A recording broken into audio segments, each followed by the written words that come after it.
From JBS Studios in Greater New York, this is the JBS News Update with Teisha Bader. I'm Teisha Bader with the JBS News Update for Friday, March the 8th, 2024. Israel continues its ground operation against Hamas terrorists in Gaza.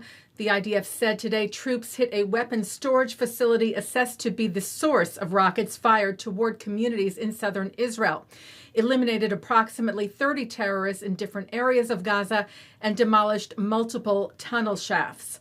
The IDF shared on Wednesday that it eliminated a senior Hamas terrorist responsible for rocket fire in central Gaza. He played a central role, the IDF said, in the preparations for the October 7th massacre, and was also responsible for embedding Hamas's rocket arsenal in Gaza and firing rockets at Israel since 2008. And during counter-terror activity in Samaria, the West Bank today, 3 IDF soldiers were moderately injured and another 4 were lightly injured when the IDF said terrorists set off an explosive device in the area. The wounded forces were taken to the hospital for treatment, and the IDF continues to look for those responsible for the attack. More rockets were fired at northern Israel today, the IDF noting several launches were detected that crossed the territory of Lebanon towards several areas in the north of the country. IDF forces attacked the sources of the firing and other terrorist infrastructure in southern Lebanon.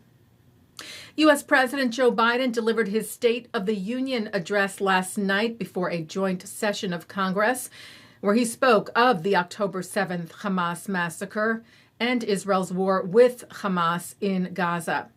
This crisis began on October 7th with a massacre by a terrorist group called Hamas, as you all know. 1,200 innocent people, women and girls, men and boys, slaughtered after enduring sexual violence. The deadliest day for the Jewish people since the Holocaust, and 250 hostages taken.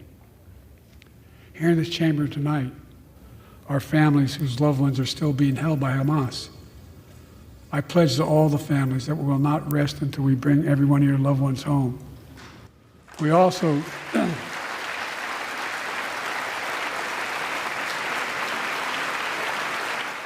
Biden said Hamas could end this conflict today by releasing the hostages, laying down arms, and surrendering those responsible for October the 7th.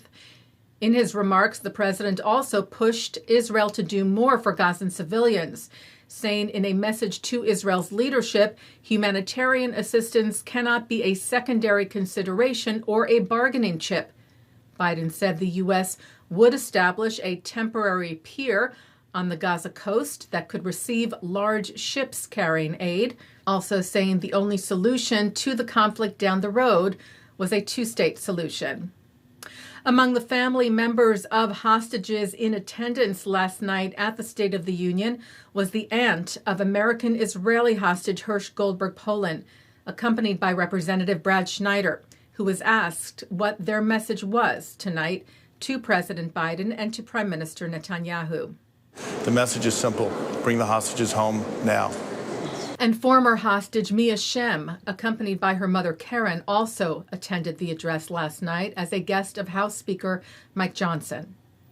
Well, some 40,000 runners took part in the 13th annual Jerusalem Marathon today, many of them running in memory of those lost on October the 7th and since in the war in Gaza, and to advocate for and in tribute to the hostages, now in captivity in Gaza for 154 days, including Hersh Goldberg Poland, whose father John joined Jerusalem Mayor Moshe Leon at the opening of the marathon, both calling for the hostages' safe return, saying, "We pray that we will today bring back all the hostages and that the soldiers will soon complete their important mission and return home safely."